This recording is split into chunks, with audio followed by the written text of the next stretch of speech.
The map is the most important part of any GTA video game, which is why in today's video I wanted to go over everything we currently know about the GTA 6 map, including all of the cities, the rivers, the lakes, everything like that. So with that being said, let's just get straight into it. The first thing I want to talk about is the size and shape of the actual map. Now, from what we can tell so far, it's going to be roughly double the size of the GTA 5 map, and the shape is going to be like the shape of Florida in real life. The good part is it's going to be double the size of GTA 5, but the bad part is I'm worried there's going to be too much dead space in it. You already know, looking at GTA 5, the mountains, obviously, how much time are you actually spending on top of the mountains? And they probably take up at least 50% of the map. So really only 50% of the map in GTA 5 is actually playable. So something like that hopefully does not happen in GTA 6. If you're someone who's thinking that it should be bigger than double the size of GTA 5, just remember that if they choose to make it bigger, it's probably just going to be the same thing over and over again. Everglades, and then maybe some of those, small cities, small towns. And why do you need more of those? If you're going to make the map bigger, it only makes travel times for missions and other stuff like that just longer, and it kind of just gets in the way. And I think the Rockstar devs know that, so they're choosing to make it a little bit smaller than some people may anticipate, but just once again fleshing it out more to make it more lively and engaged, and so you don't get bored driving those long highway distances like you sometimes do in GTA 5.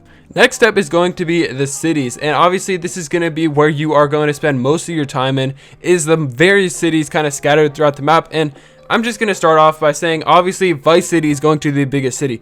We know that for a fact. It's going to have tons of buildings, tons of stuff to do. It's going to be shaped similar to the real life city, but once again, there will be a bunch of towns scattered around Leonida. They're not going to have, just two big cities and a bunch of countryside. They're going to have stuff around, Lake Leonida, which I'll get to later, but that's Lake Okeechobee in GTA 6. But just stuff like that. Down towards the Keys are going to have cities, just smaller things. And then the two main ones are going to be, Vice City and Port Gellhorn, which is basically Tampa Bay, but in GTA 6. And also Port Gellhorn is going to be a little bit different. Vice City is going to mirror Miami pretty much exactly the same, but Gellhorn really we don't know a whole lot about. I've seen a couple maps, they all kind of have it displayed as differently. Some of them have the bay like in real life, other times they don't.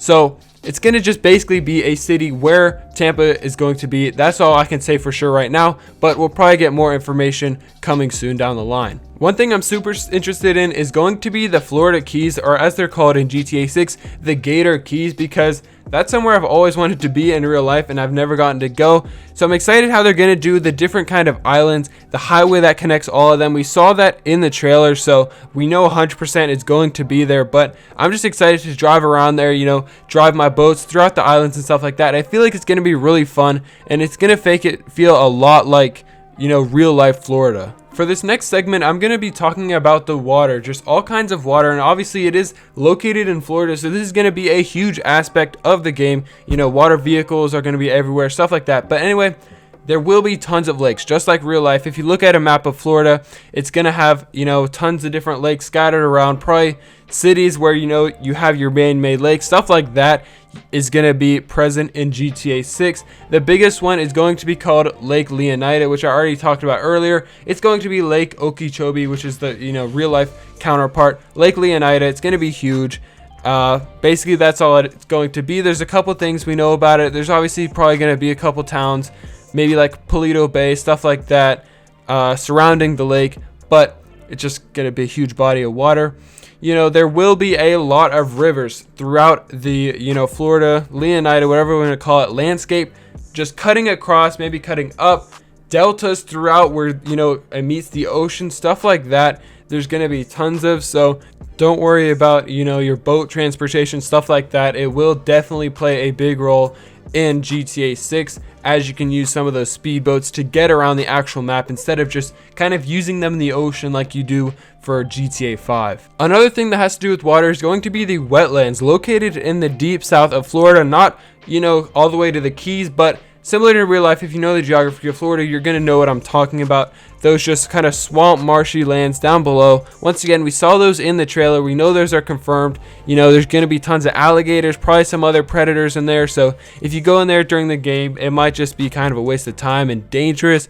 But who am I to say? All I'm saying is that the wetlands will be located down south, and you will be able to probably go there and drive your boat around and stuff like that. Airports are another thing that's going to play a huge role in GTA 6 in terms of the map and where they're located, because everyone likes to fly planes and helicopters around the game in GTA 5, GTA 4, stuff like that, because it's a quick way to move. So in terms of airports in GTA 6, there will be a Vice City Airport, International Airport, a little bit southwest of the actual city, which is kind of close to real life, but I think it's going to be more put out. So just expect that. There will also be an airport in the Gator Keys, Florida Keys, whatever you want to call it, interchangeable terms, but there's going to be one on the last island most likely. So that's going to be a good way to fly there if you don't want to drive through that highway that kind of goes through the islands. There will be a small-ish, it's not going to be super small, but it will be kind of small. There will be an airport on that last island. Port Gellhorn will have its own airport too. I don't think it'll be quite as big as the Vice City Airport, but I do think it will be somewhat decently large, especially if they choose to go the route of making it like Tampa, which obviously Tampa's a huge city just like Miami, so they can't go full out on that. But if they do make it relatively big, I would expect a similar relatively big airport to be present, so maybe you'll be able to fly across the state of Leonida between those two airports. Before we move on, if you made it this far, I just want to say please like and subscribe to get more content on GTA 6 as we get closer and closer to its assumed release date in the fall. So thank you, and here we go. The last segment I want to do is going to be speculation, and I know I said everything we know, but for this last about 2 minutes, I think I'm going to go over some stuff I would like to see, but also just mainly stuff that's kind of 50-50, and I didn't feel comfortable including it in the stuff we already know for a fact. So the first thing is going to be the Bahamas. Now, they haven't been confirmed. There's no proof of them in the trailer or leaks or anything, but they definitely could be part of it. In real life, they're off the coast of Florida, but from kind of the scale, it looks like they could be included inside the GTA 6 map. So maybe it's something like a DLC that comes later, maybe like Cabo Perico, something like that, where maybe they're not accessible through the normal map, but you can go there. I don't know how they're going to do it, but I do think the Bahamas would be a cool addition to add, even though it's not technically the United States in real life. A bridge across Lake Leonida is another thing that people have speculated, and it's shown up in a couple of the mapping projects, and honestly, I would love to see that, and it may seem a little bit boring at first glance, but think about it. Instead of driving all the way around, you have this bridge that goes straight across, and also if it looks super pretty like it does in the trailer, it's going to have beautiful views from that bridge when you have water on both sides. So I'm definitely glad if they choose to add a bridge across it, but if they don't, I guess it's more realistic since there isn't one in real life. Another thing that I really haven't seen much about is Fort Lauderdale. Obviously, it's kind of part of Miami. It's not really though. It's its own city, but it's right north of Miami. So in GTA 6, I'm not sure how they're going to do that because of the mapping projects I've looked at. They really haven't included Fort Lauderdale as a confirmed city or anything like that. So I would love to see them do maybe something small like it, but I don't know. It's just, once again, it's just up in the air. This is just speculation. And that's going to do it for today's video. Thank you so much for watching if you made it this far, and I hope to see you in the next one. And once again, please like and subscribe.